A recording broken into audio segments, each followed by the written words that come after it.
Through a Crimean government representative and Reserve Major General Leonid Ivlev, Russia sent a fresh warning to the new NATO Secretary-General Mark Rutte, asserting that Russia has its own national interests, which both Hitler and Napoleon disregarded, ultimately leading to their defeat. Mr. Ivlev stated that Secretary-General Rutte was following the same path with NATO at the request of the United States, and he risks the same defeats that befell others who challenged Russia's interests. On his first trip as NATO Secretary-General, Mr. Rutte appropriately ignored this warning and travelled to Kyiv to meet with Ukrainian officials. Air raid sirens once again greeted Secretary Rutte upon his arrival in Kyiv on Thursday, October the 3rd, for his meeting with Ukraine President Volodymyr Zelensky, though they did not appear to interfere with the meetings.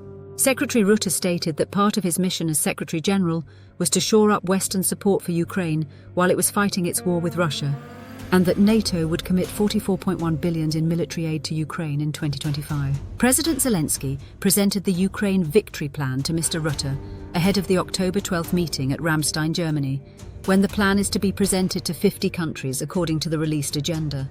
The other item on the agenda pertains to Ukraine's request for additional weapons from the West and the lifting of all weapons-related restrictions, both of which seem to be integral parts of the Ukraine Victory Plan. President Zelensky apparently added another one of these talking points, and that is what he views as the US response against Iran to protect Israel against Iranian missiles while Iran sends missiles to Russia with no restrictions for their use against Ukraine as a duplicative policy against Ukraine. This appears to be Ukraine's message ahead of the Ramstein meeting. Secretary Rutte did not agree to the idea of NATO becoming involved in shooting down Russian missiles and drones over Ukraine, but he did not deny it either.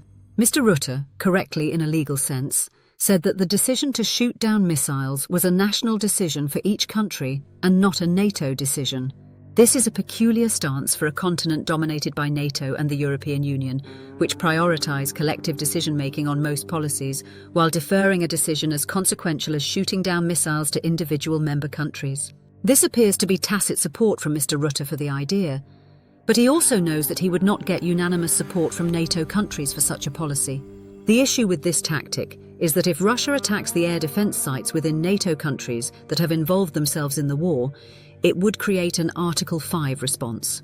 This could potentially ensnare NATO in the conflict or breach its collective defense pledges if other NATO nations decline to assist the targeted countries. Not taking a strong position over the demand from Ukraine is a dangerous and destabilizing choice by Secretary Rutte. Regarding the Ukraine Victory Plan, Mr. Rutte publicly supported Ukraine's right to use all Western-donated weapons to strike targets deep into Russia, as it deems fit. He asserted that Ukraine's right to self-defense extends beyond the border, and Russia's illegal war justifies Ukraine's use of donated weapons against targets within Russia. From a simplistic perspective of the war's politics, both Ukraine and Mr. Rutte's argument, grounded in basic fairness or the biblical eye for an eye philosophy, is valid and supports both Ukraine and Mr. Rutte's viewpoints. The problem lies in the complexity of these arguments when viewed through the prism of realpolitik, or considering all the variables involved in a conflict like the one in Ukraine. Attacks on Russia could lead to a loss of morale to support the war, and Russian capability could be degraded, which could save Ukrainian lives or cost Russia more lives on the battlefield. However, it is an escalation that could lead NATO closer to war with a nuclear-armed Russia if the casualties inflicted on Russia push the leadership to escalate or expand the war.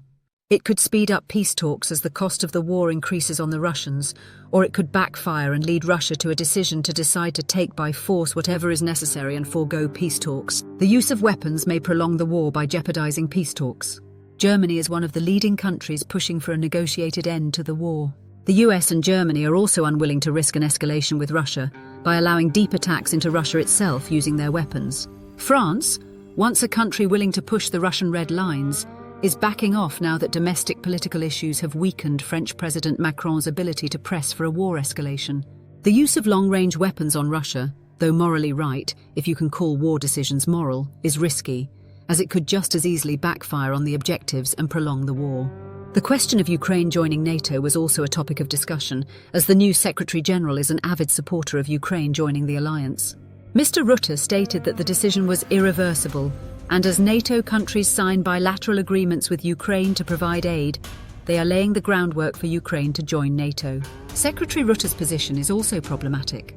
NATO membership for Ukraine will definitely be a point of contention for any peace talks and will most likely be a deal-breaker for any path forward to find a way to negotiate the end of the war. NATO rules also state that a country at war or in a territorial dispute cannot be part of NATO either. Finally, democratic processes have to be respected, and Ukraine, as a wartime measure, has suspended habeas corpus and elections, including the fact that President Zelensky's term has already ended. The US, Germany, Hungary and other members of the 32-nation alliance publicly oppose Ukraine's admission. Secretary Rutte lacked the authority to discuss Ukraine's NATO membership, given his knowledge of the organization's rules prohibiting membership extensions. He is also making statements that are likely to complicate the start of peace talks, as Ukraine's NATO membership could potentially hinder peace negotiations with Russia. While offering NATO membership as a peace talk topic would be legitimate, it should not occur while the country is still at war. The open question of defending airspace over Ukraine is a national decision that appears to pose a significant risk to the alliance. At best, it could hinder peace, and at worst, it could escalate toward a war with Russia.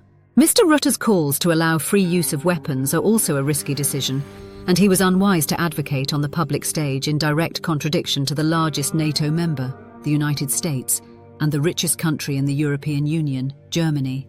The idea that Secretary General Rutte could go to Ukraine and try to shame other NATO members to fully comply with Ukraine requests was ill-conceived, especially for a seasoned politician.